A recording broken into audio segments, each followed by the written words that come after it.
Ассаламу алейкум, друзья! У нас сегодня будет интересный выпуск, потому что мы будем обсуждать, что будет с ценами на недвижимость в Казахстане в 2025 году. Повысятся ли они, либо наоборот пойдут вниз. Конкретно в Алмате рынок стоит. Рынок перенасыщен именно в плане нового жилья. Застройщики предлагают скидки, очень многие застройщики какие-то акции предлагают совместно с банками. Дамыған мемлекеттердің практикасына сүйенсек, ол тектоникалық бұзылыстарда үй салуға тыйым салынған. Сонда біз шектеулерді қояйын деп отырмыз. Бұл әрине ертең құрылыс нарығында көп өзгерістерге әкеліп соқтырады. В зависимости от того, какая будет обстановка, во-первых, с курсом тенге, геополитическая обстановка с Россией, да, то есть будут ли дальше продолжаться санкции, соответственно, что все это будет влиять на себестоимость строительства. Я встретился с разными людьми, чтобы сделать вам полный анализ со всех сторон, поэтому смотрите выпуск до конца, я думаю, что он получился очень информативным. Так, здравствуйте, Алишер. Каримов, да? Да. Не певец? Нет, не родственники. Да. Первый вопрос, самый глобальный, да. Что будет с нашим рынком жилья в 2025 году? Если посмотреть сначала вообще с 2024 года, вообще даже весь 2023 год рынок стоял полностью. То есть цены не восстановились до пика начала 2023 года. Платежеспособного спроса не было, ипотеки льготной не было, изъятий пенсионной, по-моему, ограничили. Потом постепенно началось оживление, и вот где-то с июля 2024 года у нас рынок потихоньку начал разгоняться, но при этом цены особо роста не показали. Потому что, скажем так, это не тот спрос. Мы так сильно разогнали цены в 2023 году, что спроса нет столько денег, чтобы купить. Цены упали на жилье у нас, как сказать? Нет, они сильно не падали. То есть на том же уровне оставались, да? Ага. А сильно просели в 2023 году в Астане, после чего был большой рост. И в 2024 году, в принципе, Астана показывает хороший рост, по-моему, больше 10% год к году. Рост в цене? Да, в цене. Но при этом стоимость аренды выросла еще 25,7%. И в декабре, то есть брать декабрьские данные, которые вчера вышли, там какой-то бешеный рост продаж, при этом бешеный рост цен, относительно бешеный, типа 2,4% за месяц. Это связано именно с тем, что то есть люди, видимо, видят выгоду в том, чтобы покупать жилье и сдавать. И, впрочем, это в целом объясняется по притокам населения в город. Потому что с начала года в Астану прибыло, по-моему, 50 тысяч человек, а если посмотреть с начала 2022 года, то вообще население города на 15% увеличилось. Это прилично. Да, и это экономически активное население, то есть это люди, которые должны работать, жить где-то, учиться и так далее. То есть это не дети, которые могут проживать с родителями, это экономически активное население. Мне бы хотелось от вас, от эксперта, услышать ваше мнение, какие цены будут на жилье в Алмате, в Астане, в общем, по Казахстану. Смотрите, тут говорить о том, что какие цены будут, на самом деле, да, то есть мы не можем предугадывать. Все зависит, во-первых, от экономического состояния в стране, от геополитической обстановки, да, в том числе в России. Я думаю, тут надо разделить вопрос на два момента, да, то есть будут ли расти цены на жилье, и второе, самое главное, наверное, не самое главное, основное, это себестоимость строительства, которая влияет, естественно, уже на ценообразование за квадратный метр. В связи с тем, что у нас строительные материалы порядка, мы по нашим расчетам, да, то есть со мной министр промышленного строительства не согласен, но по нашим данным 75% строительных материалов у нас импортируются из-за рубежа. Соответственно, что? В первую очередь из России, да, то есть, соответственно, если... Даже арматура даже.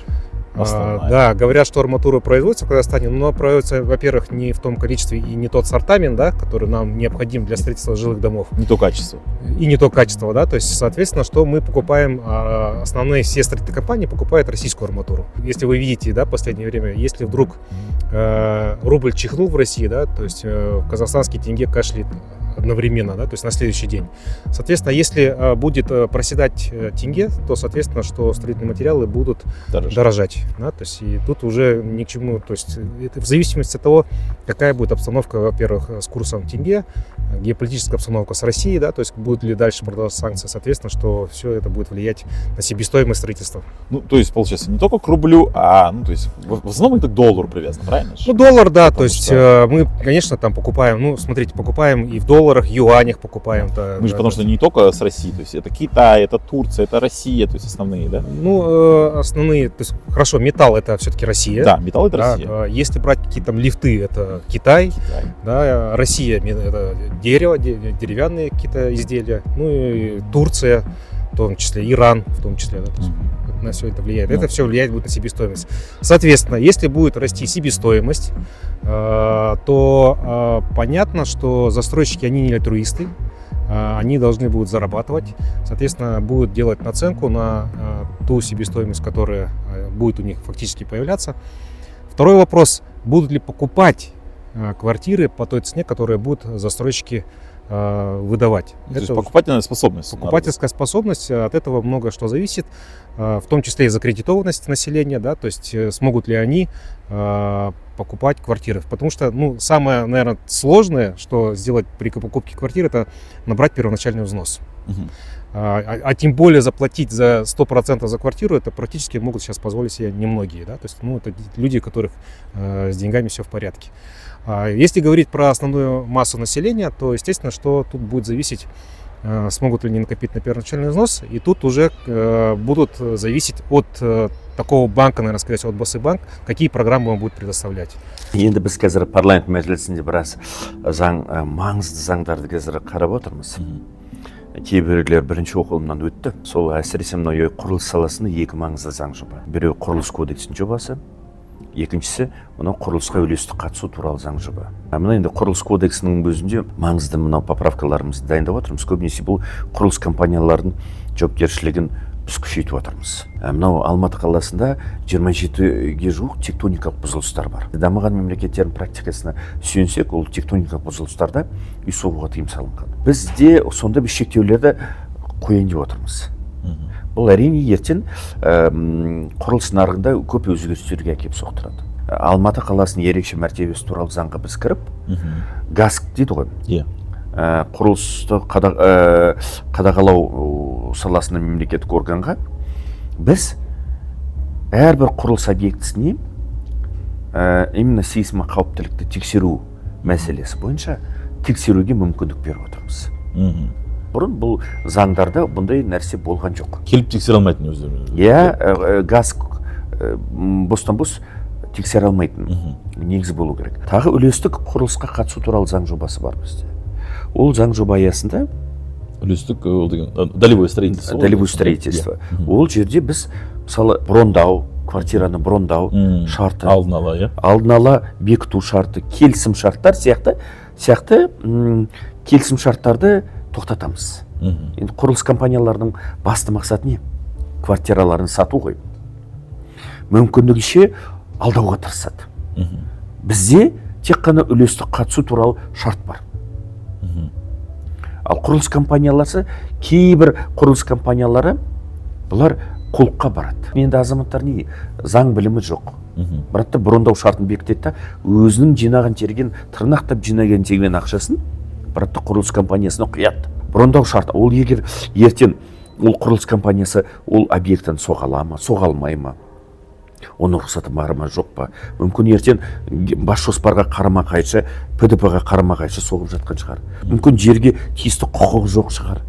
Жаңағы шартты бекіте салады. Сондықтан да мынау жаңа заң жоба аясында біз брондау шартын жоққа шығарамыз. Тоқтатамыз. Ондай құрылыс компания ондай шартты бекітуге құқығы жоқ. Алдын ала келісім шарт деген бар. Оны да тоқтатамыз, предварительный договор. В принципе, можно сказать, что конкретно в Алмате рынок стоит. Рынок перенасыщен именно в плане нового жилья. Очень многие застройщики предлагают скидки, очень многие застройщики какие-то акции предлагают совместно с банками. Еще можно отметить такой момент, что застройщики не совсем верно отражают цену продажи. То есть часто они рисуют фиктивную цену для того, чтобы кому-то не пришлось оправдывать, например, происхождение своих средств. А себе, конечно, занизить цену удобно, потому что это занижает прибыль и, соответственно, меньше налогов платить надо будет. Это для тех, кто налом покупает? Для тех, кто налом покупает, да. Если у меня есть квартира, если у меня есть 80 миллионов, я могу приехать в определенной компании без названий и они оформят меня за 40. О, ну, очень круто застройщик. Да? Их много. Их много, да? Их много. В принципе, могу сказать, что Базиса честный застройщик, который не пошел на такие условия. Базиса не пошел? Не пошел на такие условия. Ну, хорошо. Это репутационный, между прочим. Занесите нам Базис. Тағы да маңызды өзгерістердің бірі, бұл құрылыс нарығын біз ашық қылайын деп отырмыз. Лучше айтқанда, мы хотим обеспечить прозрачность рынка строительства. Себебі өкінішке орай құрылыс компаниялардың өзара есеп айырысуы, мысалы дольщик келеді, потенциальный дольщик шарт бекіткен кезде дольщиктердің көбісі қолма-қол ақшамен төлейді. Иә. Сол құрылыс компанияның мемлекетке төлетін салығын қарасаң, мынандай ғана. Ал оборотын қарасаң, мынандай.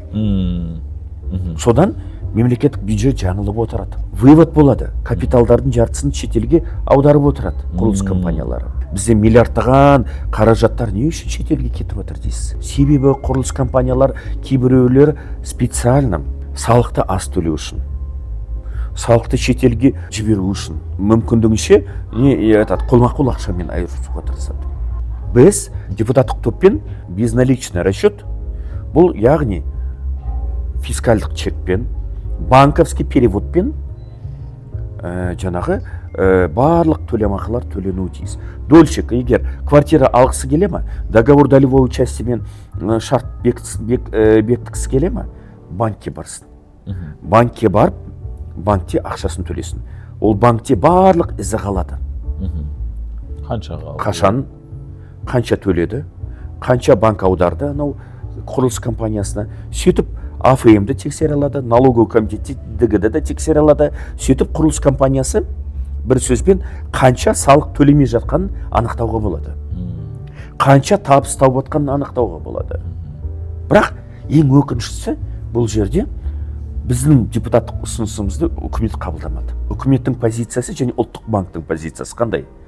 Бұл азаматтардың құқығын шектейді деді. То есть это ущемляет права граждан.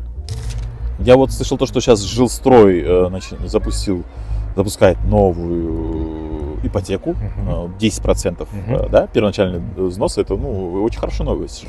Смотрите, на самом деле, да, то есть я не буду хвастаться, но это наша инициатива Союза строителей Казахстана сделать, чтобы от БАСИ...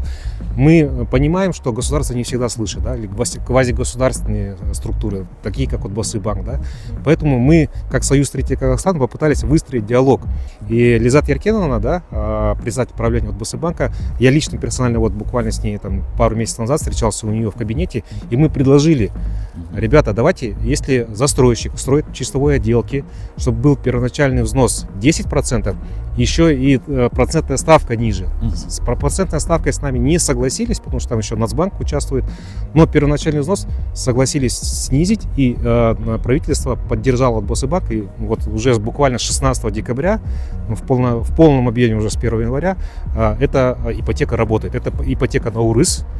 То есть это на УРЫС, да? Это на УРЫС. 10%? Да, 10%. Ага. Условно говоря, если застройщик строит черновые отделки, то это 20% первоначальный взнос. Если в чистовой, то 10%. Почему именно в чистовой? То есть... Плюсы для граждан. Во-первых... Это же дороже, нет? Давайте вот сейчас пойдем, да, логическим путем. Плюсы для граждан. Ты, условно, продал какую-то свою недвижимость и сразу переехал с вещами, сразу начиная жить. Второе, и, наверное, самое главное, считаю, например, покупая квартиру по льготной ипотечной ставке, да, то есть, условно говоря, там 7, 8, 9%, покупаешь квартиру, потом ты должен сделать ремонт в этой квартире, но ты идешь, покупаешь строительные материалы, нанимаешь бригады уже по рыночной процентной ставке. А какая наша рыночная процентная ставка? 20-22%. Может быть, даже и выше, если вдруг люди пойдут где-то в МФО возьмут, да, то есть по 30, по 35, по 40%. Соответственно, что получается, у него квартира под 7% и ремонт под 7%. И притом эти деньги не в моменте он потратил, а они размазаны у него на 20 лет. Я считаю, что это очень большой плюс.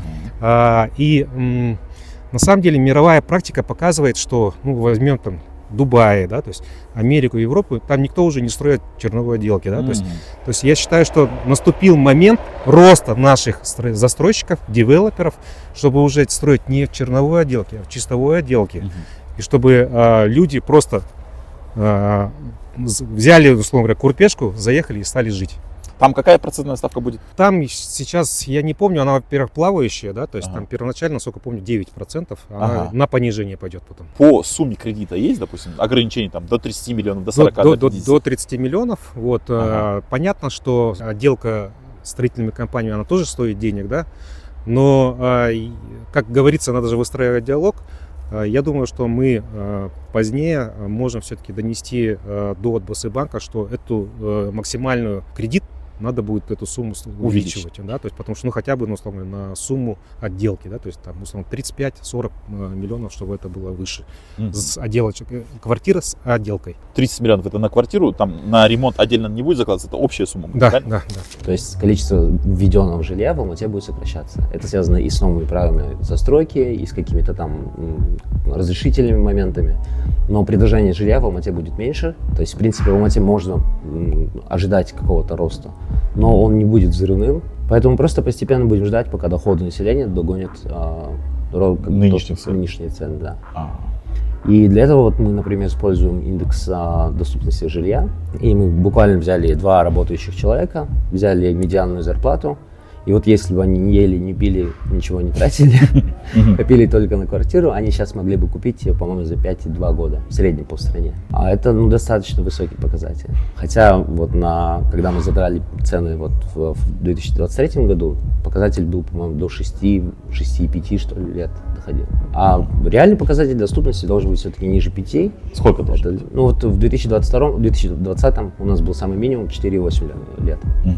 И это, в принципе, по мировым меркам нормальный достаточно показатель. Кстати, у ребят есть крутой телеграм-канал, называется «Комментарий». Там очень много полезной информации, аналитики, экономических, про недвижимость. Так что подписывайтесь, ссылку мы оставим ниже. Какие у вас еще инсайды есть? Смотрите, в Казахстане на сегодня, ну, население у нас 20 миллионов, да? И по данным статистики, у нас в Казахстане порядка 2 миллиона 200 тысяч практикующих мусульман. Это люди, которые ходят в мечеть, да, то есть и по религиозным причинам они не могут пойти в банк, получить кредит под проценты.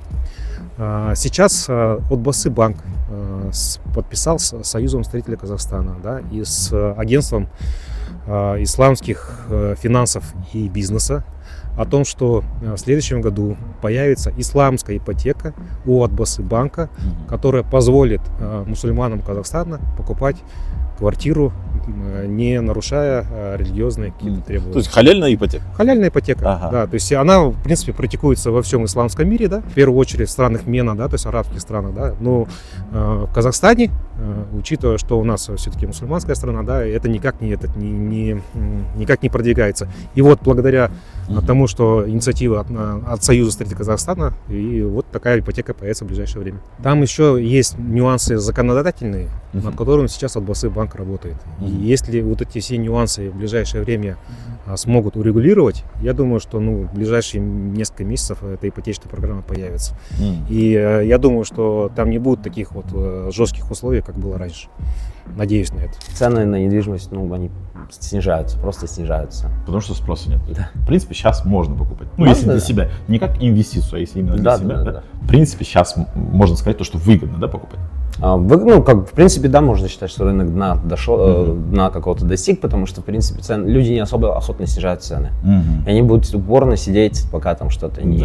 А кто реально хочет продать, они могут вам хорошую, кстати, скидку сделать. Это касается, мне кажется, и вторички, и также и застройщиков, правильно? Это вот будет как раз, если на вторичке смотреть, те люди, которые поняли, что они будут сидеть с этой квартирой, ремонтировать ее постоянно, следить за квартирантами, что-то. Гораздо проще все это снять, положить в банк, положить в золото, положить в S&P, положить, я не знаю, в биткоин и поиметь гораздо больше выгоды. Или Камри купить. Если хотите купить квартиру, покупайте сейчас. Я сейчас считаю, что, во-первых, строительные компании дают хорошие скидки, появляются хорошие ипотечные программы, да, потому что я думаю, что все-таки цена будет расти. Планировалось, что в этом году еще, в 2025 году введут, что будет НДС, но по требованию нашего президента правительство дорабатывает налоговый кодекс, который должен быть, условно говоря, одобрен в этом году, но тогда с 2026 года, возможно, появится НДС. А вот тогда, как минимум, на 12% недвижимость квартиры подорожает. Это получается плюс 12% на стоимость квартиры? Кто-то говорит, нет, это неправильно, то есть там 12% от заработка строительной компании получается, да? То есть это плюс-минус это около 2-2,5%. Или как это считать? Лично мое мнение, это будет 12% сверху от стоимости квартиры? Да. О, это же ужасно. Конечно, то есть я поэтому говорю, время покупать. Ага. Все понятно. Побежали. Ну и мой личный прогноз на 2025 год. Я думаю, что цены у нас в любом случае будут расти. Пишите комментарии, что вы думаете по поводу цен. Ставьте лайк, подписывайтесь на канал.